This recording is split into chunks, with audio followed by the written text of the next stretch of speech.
Nouvelle semaine des formations sur Télémétropole. Bonsoir à toutes et à tous, très heureuse de vous retrouver. D'ores et déjà, excellente semaine des formations avec nous. Au sommaire, plus de 11 000 migrants haïtiens ont été déportés par les autorités dominicaines. Le Conseil présidentiel de transition condamne cette action, qualifiée d'atteinte aux droits des migrants et de violation de l'accord de 1999 entre Haïti et la République dominicaine. Les pharmacies de la région métropolitaine pourraient bientôt faire face à une pénurie de médicaments. Si les problèmes au port de Port-au-Prince, leur principal fournisseur, perdurent. Cependant, Jocelyn Villiers, directeur de l'APN, assure que tous les navires bénéficieront désormais d'une protection renforcée. Fin d'une trêve éclair de la grève à la DGI, les employés poursuivent leur mouvement de protestation, exigeant la démission de l'actuel directeur général Emmanuel Cassius.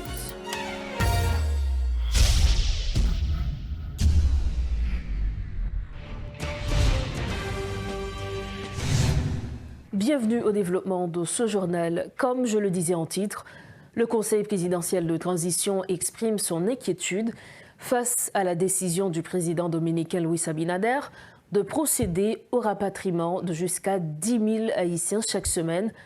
Le CPT considère cette initiative comme une atteinte aux droits des migrants haïtiens, notamment en raison des expulsions nocturnes réalisées en violation de l'accord de 1999 entre Haïti et la République dominicaine. De plus, les rapatriés ont été dépossédés de leurs biens et documents, certains ayant même été victimes de violences, et des mineurs non accompagnés ont été signalés parmi eux. Le gouvernement haïtien reconnaît le droit de la République dominicaine de contrôler ses frontières, mais insiste sur le respect des normes internationales dans le traitement des migrants. Par ailleurs, le Conseil présidentiel de transition a rencontré le corps diplomatique en Haïti le 10 octobre pour dénoncer ces violations et solliciter l'appui de la communauté internationale. Des démarches similaires sont également en cours auprès d'autres pays et organisations internationales.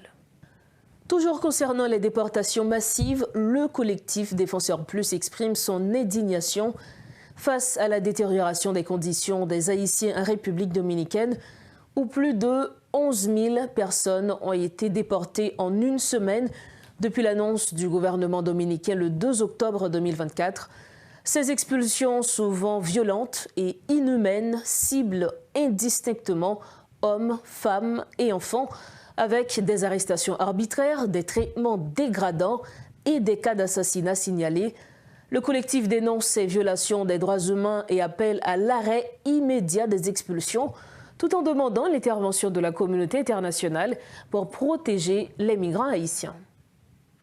Autre grand dossier de l'actualité, de nombreux acteurs politiques et membres de la société civile se prononcent sur les échanges de correspondance entre le Conseil présidentiel de transition et la primature, révélant ainsi un profond malaise entre les deux branches de l'exécutif.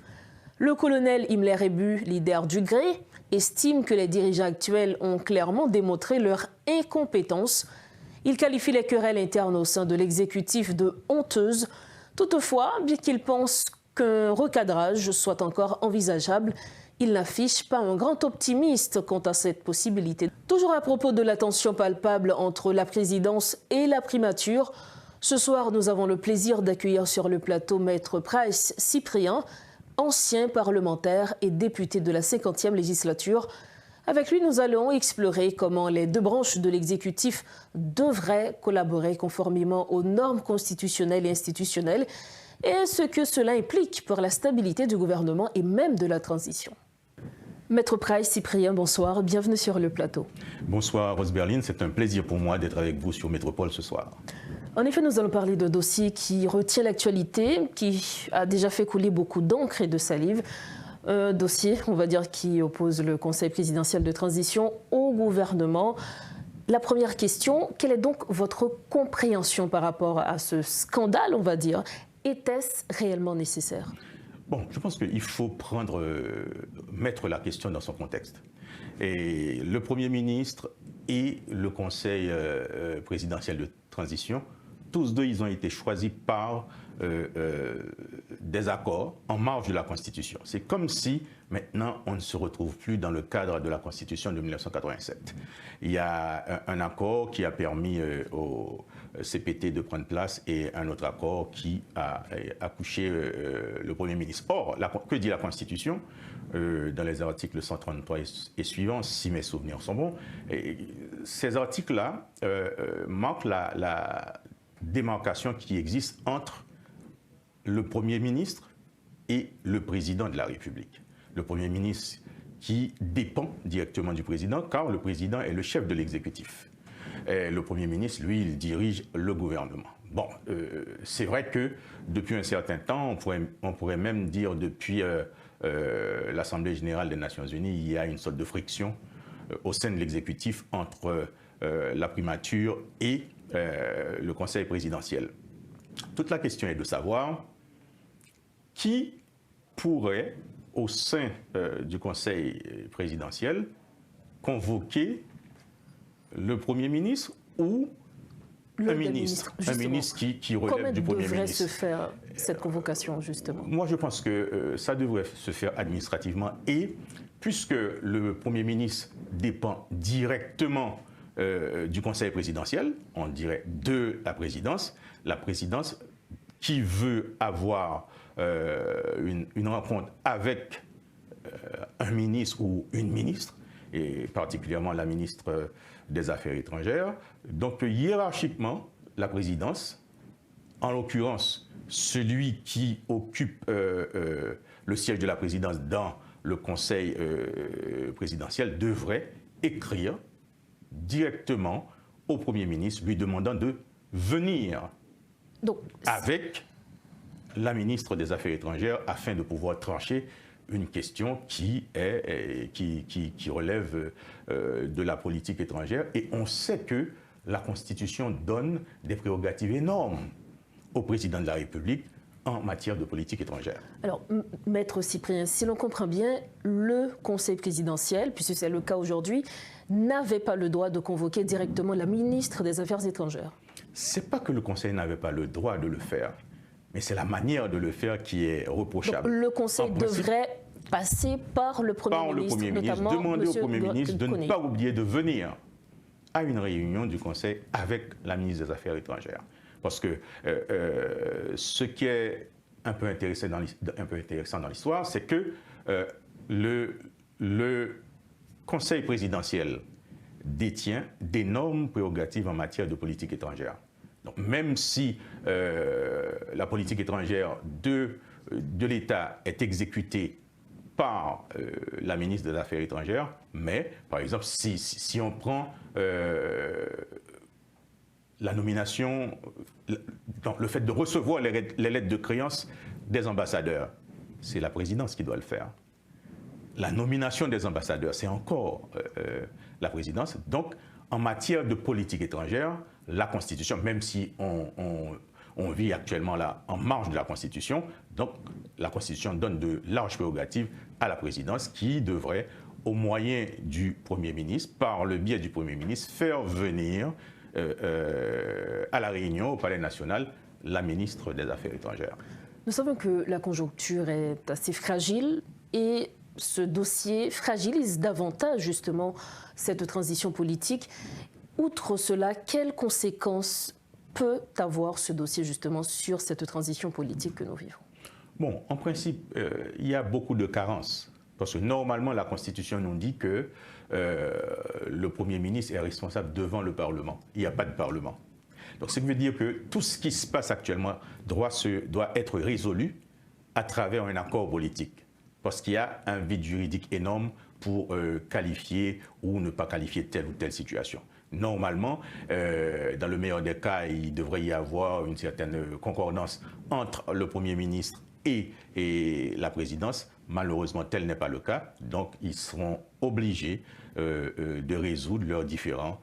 Bon, on ne le souhaite pas à travers la télévision, à travers la radio, mais plutôt entre les deux branches de même pouvoir, puisque le président de la République est le chef de l'exécutif et le Premier ministre, lui, le chef du gouvernement. Donc pour arriver au gouvernement, la présidence devrait passer par le Premier ministre et demander qu'on amène l'un ou l'autre des ministres à la présidence pour une réunion. Maître Cyprien, comme dernière question, depuis quelque temps déjà malheureusement, on a l'impression que ces deux partis sont à couteau tiré. Il y a eu plusieurs exemples, mais est-ce que vous avez des propositions pour un moyen d'apaisement afin que justement ces deux partis puissent se mettre ensemble et travailler afin de respecter les 5 grands chantiers qui sont prévus pour cette transition politique? Bon, en principe, ce qu'ils oublient, que ce soit la présidence ou le Premier ministre, la transition est de courte durée. Ils sont en train d'avancer sur un terrain assez miné comme ça, mais ils œuvrent comme s'ils avaient tout le temps devant eux. Or, on sait qu'ils sont là pour résoudre le problème majeur de l'insécurité. Bon, jusqu'à présent, on ne sait pas où ils en sont. Et ensuite, faire des élections et remettre le pouvoir à un gouvernement, entre guillemets, démocratiquement élu. Bon, est-ce que ça va pouvoir se faire dans le délai imparti pour l'exécutif, la présidence et le Premier ministre? On ne sait pas. Mais toujours est-il que nous voyons que non seulement l'insécurité bat son plein, on n'arrive pas à colmater les brèches pour résorber ce problème grave d'insécurité. Et bon, parler des élections, là, on a quand même des doutes sur ce qui devrait se faire pour qu'il y ait un président élu, un parlement et les autres autorités en février 2026. Merci infiniment d'avoir répondu à nos questions, Maître Prince Cyprien. C'était un plaisir d'être avec vous. Voilà donc l'analyse de l'ancien député de Thomaso, Prince Cyprien. Il était l'invité de Métro News ce soir pour commenter l'actualité politique.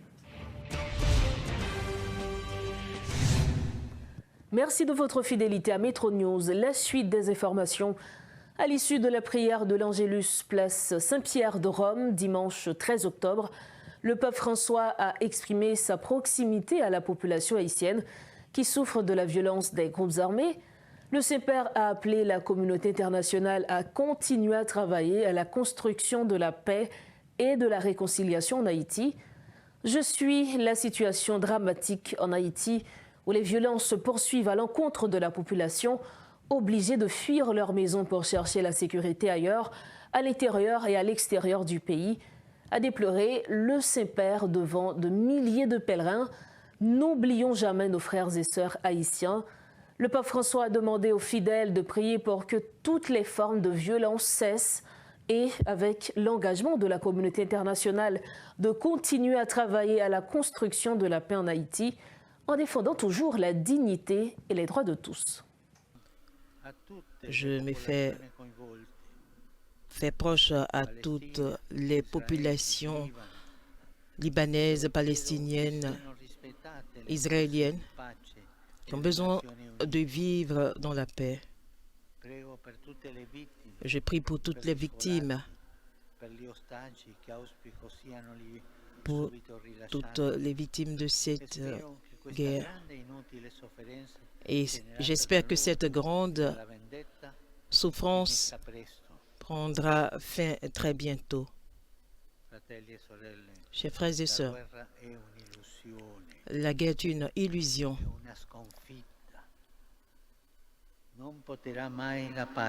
La guerre ne portera jamais la paix. Elle ne portera jamais la sécurité. Surtout, s'il vous plaît, arrêtez.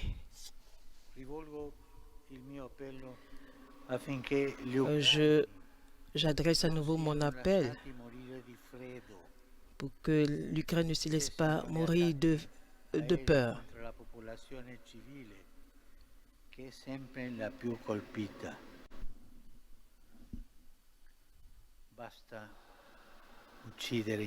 Si ça suffit de tuer les innocents.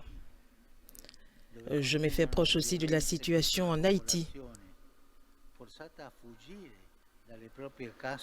Des populations qui fuient leur maison à cause de l'insécurité. N'oublions jamais nos frères et sœurs haïtiens. prions afin que toute violence cesse. Et je le demande aussi par l'aide de la communauté internationale pour la reconstruction, pour la paix et la réconciliation. La Caisse d'assistance sociale a organisé un atelier de formation visant à renforcer l'assistance sociale à travers le pays.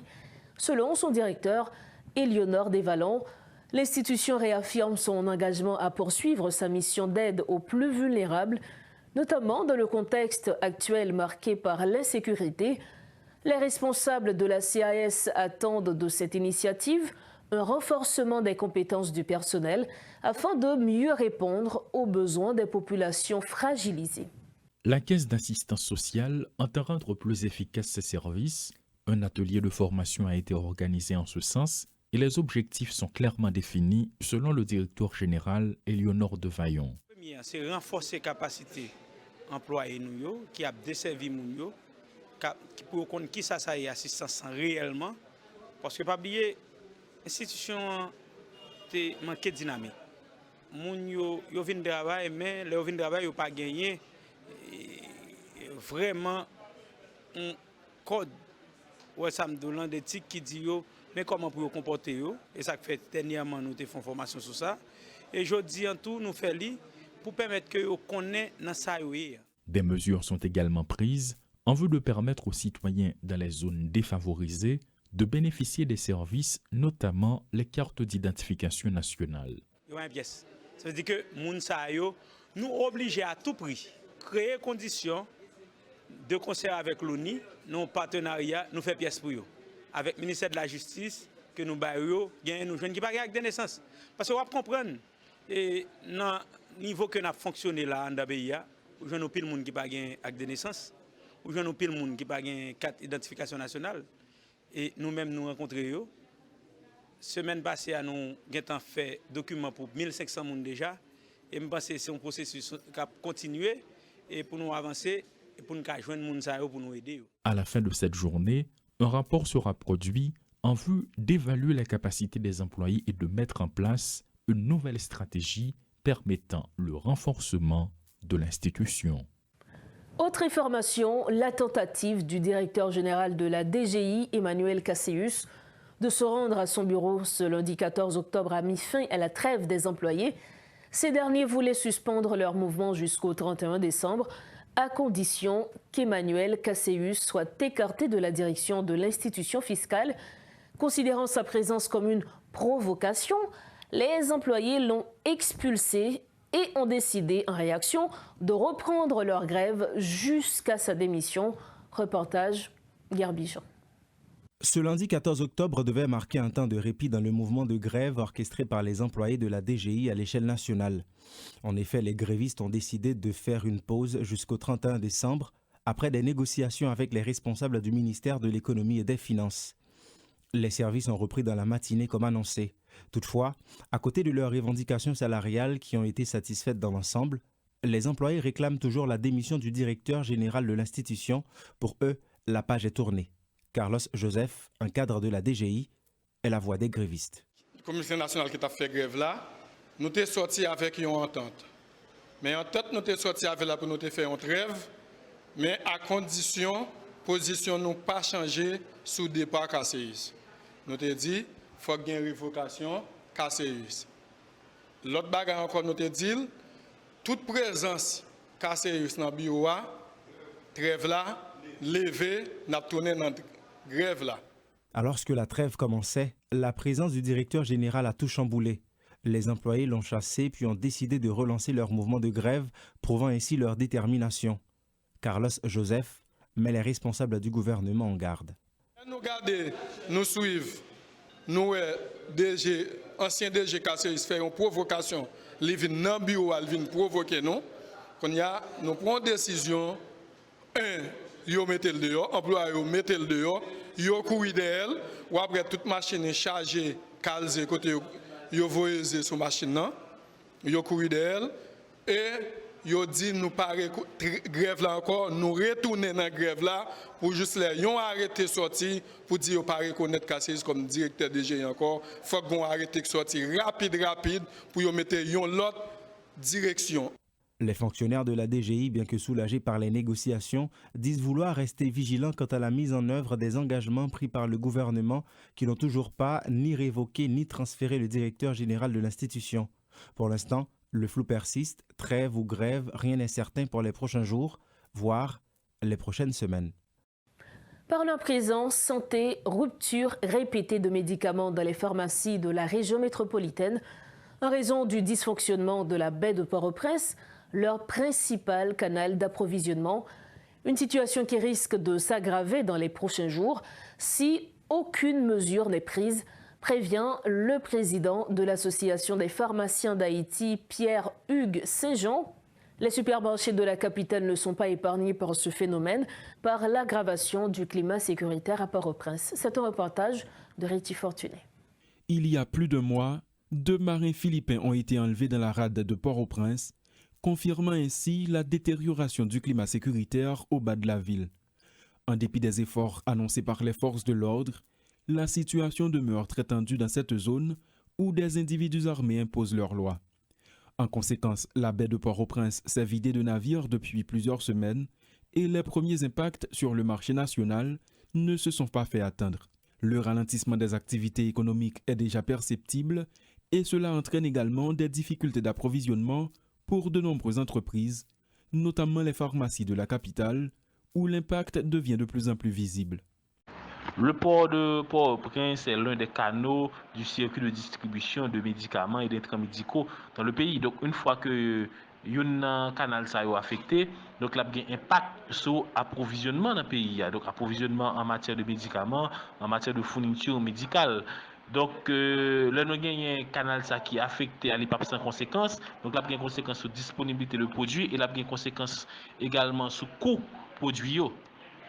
En effet, le président de l'Association des pharmaciens d'Haïti, Pierre-Hugues Saint-Jean, prévoit une aggravation de la situation si des mesures ne sont pas prises pour rendre ce canal de distribution de médicaments et d'intrants médicaux fonctionnel. Et autre conséquence que ça a gagné, c'est que le fait que le canal ça n'est pas fonctionné normalement, donc il va venir jouer sur disponibilité produit à un certain moment. Donc par exemple dans la semaine ça où c'est tel produit qui est disponible, telle autre semaine telle autre catégorie de produits pas disponible, donc on vient gagner une disponibilité en dans le si ou pas une stabilité en matière de disponibilité de médicaments. Donc dès qu'il y a un canal dans les canaux du circuit de distribution d'intrants pharmaceutiques et médicaux qui est affecté, donc là il y a une conséquence. Cette réalité est également valable pour les supermarchés à Pétionville ou à Delma qui s'approvisionnent essentiellement par ce billet. D'autres, ne s'appuyant que sur leurs réserves en ce moment, se montrent déjà très inquiets. En moyenne, les collectes au niveau de l'APN atteignaient jusqu'à 700 millions de gourdes par jour. De plus, près de 85% des recettes de l'administration générale des douanes proviennent du port de Port-au-Prince. Cela soulève de réelles inquiétudes, tenant compte de l'importance de ces structures nécessaires aux activités commerciales. Le directeur général de l'autorité portuaire nationale, Jocelyn Villiers, assure que tous les navires accostant au port de Port-au-Prince seront désormais protégés, qu'ils soient haïtiens ou étrangers. 2 navires de 33 mètres ont déjà été acquis pour assurer des escortes, révèle-t-il. Invité à la rubrique Le Point ce lundi, M. Villiers a fait valoir que le port se trouve à un moment crucial de son existence. Nous écoutons les propos de Jocelyn Villiers, directeur général de l'APN. Oui, ça pose un problème de sécurité pour la baie de Port-au-Prince. C'est pourquoi l'APN et le gouvernement de la République travaillent sérieusement pour nous mettre en place des stratégies avec la police nationale d'Haïti et les forces armées d'Haïti pour nous non seulement sécuriser bois, mais reprendre toute installation. Et SINA fait partie de l'ensemble des procédures qui n'avaient essayé, de stratégies n'avaient essayé en place pour nous reprendre l'installation. Que bateau a sorti une installation publique là, que a sorti une installation privée, il n'est pas autorisé de rentrer pour compte lui, ni sortir pour compte lui. Donc, est-ce que nous avons un moyen politique ça? Oui. Nous avons à présent, nous avons 2 navires de 110 pieds. Donc, on va parler de 110 pieds, peut-être que vous ne pas habitué avec pieds. Un pied égale à 3,3 mètres. Donc, on va multiplier par 3,3 pour combien de mètres liés, qui est longueur liée. Donc nous avons 2 grands bateaux qui sont accostés, il y a un qui est renforcé. Ça veut dire que la sécurité est protégée et garde-côte ensemble, instances qui sont liées protégées pour escorter le bateau. Et l'autre là maintenant qui est renforcé là. Nous avons l'autre qui est en direction qui nous fait acheter à l'étranger, qui très bientôt pourra rentrer à Port-au-Prince pour faire 3e. Est-ce que c'est responsabilité par nous, c'est responsabilité est-ce que l'État a moyen pour ça? Même si je posé la même question avant pour me dire, si je dis, oh, les un petit truc là, il faut pas manger, est-ce qu'on va abandonner? Est-ce qu'on va abandonner parce que c'est pas bon? Non. C'est de la responsabilité de l'État, c'est de la responsabilité du gouvernement, c'est de la responsabilité de l'autorité portuaire nationale pour assurer que le pays a approvisionné en biens et en matériel que le besoin. C'est responsabilité nous pour nous sécuriser les navires et les séjourner là, parce que c'est nous qui signons accord, c'est nous qui signons déclaration de sécurité qui dit que mes responsabilités navires là et mes responsabilités pour de sa responsabilité pour il faut assurer. Pour Port-au-Prince là, il y a un moment qui est déterminant, moins crucial, et c'est un moment où reconnaître force. Et comme j'ai l'habitude de dire, pas de menace sans opportunité. Je pense que c'est une opportunité pour nous regarder la sécurité pays. Je pense que dans la réunion avec les forces publiques, avec les représentants de l'armée et les représentants de la direction générale de la police, nous reconnaissons que le pays a un moment déterminant et c'est un moment ça pour nous regarder comment nous ajuster forces pour nous mieux sécuriser l'espace vital pour le pays. Nous arrivons au terme de la première édition de Metro News pour cette semaine. À votre partir, le rappel des principaux titres développés ce soir. Plus de 11 000 migrants haïtiens ont été déportés par les autorités dominicaines. Le Conseil présidentiel de transition condamne cette action, qualifiée d'atteinte aux droits des migrants et de violation de l'accord de 1999 entre Haïti et la République dominicaine. Les pharmacies de la région métropolitaine pourraient bientôt faire face à une pénurie de médicaments. Si les problèmes au port de Port-au-Prince, leur principal fournisseur, perdurent, cependant, Jocelyn Villiers, directeur de l'APN, assure que tous les navires bénéficieront désormais d'une protection renforcée.